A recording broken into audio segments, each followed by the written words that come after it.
Ya, salam, haleluya. Apa kabar anak-anakku semua? Ibu sangat mengharapkan kita semua dalam keadaan yang sehat, tetap dalam perlindungan Tuhan ya. Dan kita bersyukur kepada Tuhan karena kita boleh ada sampai hari ini, itu semua karena kebaikan dan kemurahan Tuhan. Dan tidak terasa kita sampai pada pertemuan yang ketujuh dalam mata pelajaran pendidikan agama Kristen. Ibu berharap materi-materi yang sudah kalian dapatkan dari bab 1 sampai pada bab yang ke-6 Anda boleh pahami dengan baik, Anda boleh mengerti dengan baik, dan boleh menjadi bekal kalian untuk masa depan kalian bersama ya.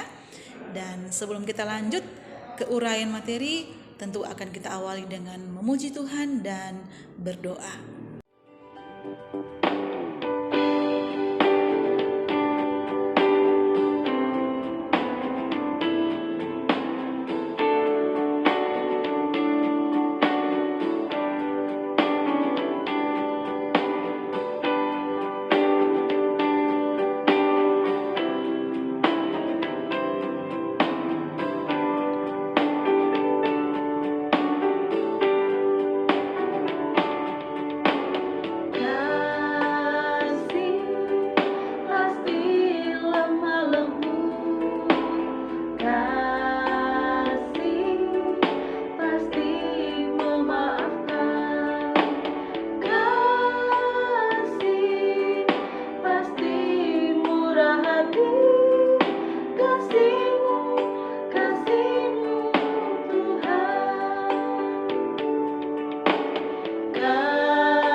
Mari kita satu dalam doa.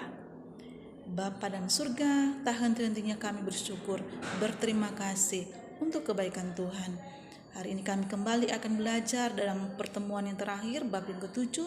Tuhan tolong kami, beri pengertian yang baik kepada kami untuk memahami setiap materi yang kami akan pelajari. Tuhan berkati kehidupan kami. Ini doa kami di dalam nama Tuhan Yesus kami berdoa. Haleluya. Amin. Iya, anak-anakku sekalian, kita akan masuk dalam pembahasan materi bab yang ke-7 dengan tema atau dengan judul Hidup bersama dengan orang yang berbeda iman. Bahan Alkitabnya anak-anakku boleh baca dalam Mazmur 133. Nah, pada bab yang terakhir ini atau pada bab yang ke-7 ini merupakan rangkaian pembahasan dari pelajaran sebelumnya ya. Tentu anak-anakku masih ingat materi pada bab yang ke-5 dan bab yang ke-6 ya. Nah, pada bab yang ke-7 ini kita akan belajar mengenai hidup dengan orang yang berbeda iman sebagai bagian dari sikap multikulturalisme ya. Nah, sebagai remaja Kristen diharapkan kepada kalian semua untuk bersikap lebih terbuka lagi, lebih memahami lagi ya perbedaan iman atau keyakinan atau perbedaan adat istiadat, budaya dan lain sebagainya. Nah, ingat anak-anak sekalian, tempat di mana kita tinggal ya atau lingkungan di mana kita berada, di sana ada sahabat-sahabatmu, di sana ada teman-temanmu, bahkan saudaramu atau keluargamu yang berbeda dengan kita. Baik tadi yang Ibu sebutkan, baik berbeda dari suku, budaya, bahkan agama ya. Nah, oleh karena itu, sebagai seorang remaja Kristen atau sebagai orang Kristen, diharapkan kepada kalian semua adalah wajib mengasihi, menunjukkan keterbukaan kepada semua orang yang berbeda dengan kita. Jadi ingat, perbedaan tidak boleh dijadikan sebuah perpecahan atau konflik ya, tetapi sebagai seorang remaja Kristen, perbedaan itu mari kita jadikan sebagai hal yang indah ya, sebagai bagian dari ciptaan Tuhan. Maka oleh karena itu diperlukan adanya kasih, menunjukkan keterbukaan kepada semua orang yang berbeda dengan kita. Ya, ini mungkin pengantar dari materi kita bab yang ke-7 ini ya. Baik, kita langsung saja kepada uraian materinya ya. Iya, kita langsung pada uraian materinya. Kita lihat pada poin yang pertama adalah pandangan mengenai hubungan antar pemeluk agama ya. Perhatikan, hubungan dengan sesama kita yang berbeda keyakinan memang tidak mudah, sebab setiap agama cenderung mengajarkan bahwa agama itulah yang terbaik dan paling benar. Nah, sementara semua agama lainnya adalah salah atau keliru. Nah, akibatnya para pengikut agama yang saya peluk gitu ya, itulah yang akan masuk ke surga. Nah, sementara para pengikut agama yang lain pasti akan ditolak masuk ke surga dan akibatnya mereka akan masuk ke neraka. Nah, ini pandangan-pandangan yang sedikit keliru ya anak-anakku ya. Nah, selanjutnya, hampir semua agama mengajarkan dan mengklaim bahwa hanya agamanya yang benar. Nah, dalam agama Kristen, dalam kitab Injil Yohanes pasal 14 ayat 6, Yesus berkata, "Akulah jalan dan kebenaran dan hidup. Tidak ada seorang pun yang datang kepada Bapa kalau tidak melalui aku." Kemudian dalam kitab Rasul 4 ayat 12, firman Tuhan berkata, ya, "Dan keselamatan tidak ada di dalam siapapun juga selain di dalam Dia. Sebab di bawah kolong langit ini tidak ada nama lain yang diberikan kepada manusia yang olehnya kita dapat diselamatkan." Ya. Nah, selanjutnya, perhatikan anak-anakku, semua agama sama saja. Nah, ini salah satu sikap yang sedikit keliru gitu ya, memandang mengenai hubungan antar pemeluk agama. Nah, dikatakan gini, sikap yang pertama, semua agama katanya sama saja. Nah, sikap ini melihat semua agama itu relatif. Tidak ada satu agama pun yang dapat dianggap baik, semua sama baiknya atau sama jeleknya. Nah, sikap seperti ini tidak menolong kita karena akibatnya kita akan kurang menghargai agama atau keyakinan kita sendiri, ya. Jadi kalau semua agama itu sama saja, mengapa saya memilih untuk menganut agama yang satu ini, gitu ya? Mengapa saya tetap menjadi seorang Kristen? Jangan-jangan menjadi Kristen pun sebetulnya bukan sesuatu yang penting dan berarti. Jadi setelah pandangan-pandangan tadi ini, kemudian ini salah satu sikap yang keliru yang seharusnya tidak ada tertanam dalam pribadi kita, ya. Menganggap bahwa semua agama itu sama saja, gitu ya. Oke, selanjutnya sikap yang kedua adalah hanya agama saya yang paling baik dan benar. Nah, ini juga sikap yang keliru, gitu ya. Nah, semua agama lain adalah ciptaan iblis, penyesat, penipu, dan lain-lain. Nah, anak-anakku, sikap seperti ini hanya melahirkan sikap fanatisme belaka, dan fanatisme tidak akan menolong kita dalam menjalin hubungan dengan orang yang berkeyakinan lain, ya. Nah, orang yang beragama lain semata-mata dipandang sebagai objek, sebagai sasaran, target untuk diinjili. Nah, orang yang bersikap seperti ini mungkin pula akan menjelek-jelekkan agama lain. Akan tetapi, apakah keuntungannya bila kita menjelek-jelekkan agama lain? Nah, apakah hal itu lalu akan membuat agama kita baik, bagus, dan indah? Nah, sungguh kasihan sekali orang yang punya pemahaman seperti ini, ya, punya sikap seperti ini, karena dia baru saja menemukan keindahan dan kebaikan agamanya dengan menjelek-jelekkan agama lain, gitu ya. Nah, karena itu berarti bahwa sesungguhnya orang itu tidak mampu menemukan kebaikan dari agamanya sendiri. Nah, ini sikap-sikap yang keliru, ya. Kemudian ada sikap lain lagi, itu sikap toleransi. Nah, sikap toleransi adalah sikap yang bersedia hidup berdampingan dengan orang yang beragama lain, ya. Nah, ini salah satu sikap yang cukup baik dari beberapa sikap yang tadi. Nah, tetapi ada sedikit kelemahan dari sikap ini juga, ya anak-anakku, ya. Karena hanya hidup berdampingan dengan orang yang beragama lain, tetapi dia hanya di seputaran situ saja, ya. Nah, lebih dari itu dia tidak mau. Nah, seruan toleransi antar umat beragama seringkali disampaikan oleh pemerintah. Orang-orang yang berbeda agama diajak untuk bersikap toleran, ya. Namun sikap ini pun tampaknya tidak cukup. Kata toleransi sendiri mengandung arti bertahan, siap menanggung sesuatu yang dianggap bersifat mengganggu atau menyakiti, gitu ya. Nah, demikian agama lain masih dianggap sebagai gangguan dan ancaman. Nah, saya masih bersedia menolerir keberadaan mereka sampai batas tertentu. Lewat dari batas itu, saya tidak bersedia lagi. Saya akan bertindak. Jadi, di awal tadi Ibu bilang ini sikap toleransi ini adalah sikap yang cukup baik, tapi sedikit juga keliru, gitu ya. Karena tadi itu hanya sebatas toleransi, gitu ya. Nah, lewat dari batas itu, maka dia akan bertindak. Jadi cukup tidak bagus juga, ya, kalau kita terapkan dalam kehidupan kita sehari-hari ini, ya. Baik tapi tidak cukup, gitu ya. Nah, selanjutnya sikap yang berikutnya menghargai agama lain. Nah, sikap ini hanya dapat timbul pada diri orang yang dewasa imannya. Orang yang dapat menemukan kebaikan di dalam agama lain dan menghargainya. Nah, tanpa merasa terancam oleh kehadiran orang lain. Nah, menghargai agama lain tidak berarti lalu kita merendahkan dan meremehkan keyakinan kita sendiri, melainkan menunjukkan kesediaan kita untuk terbuka dan belajar dari siapapun juga.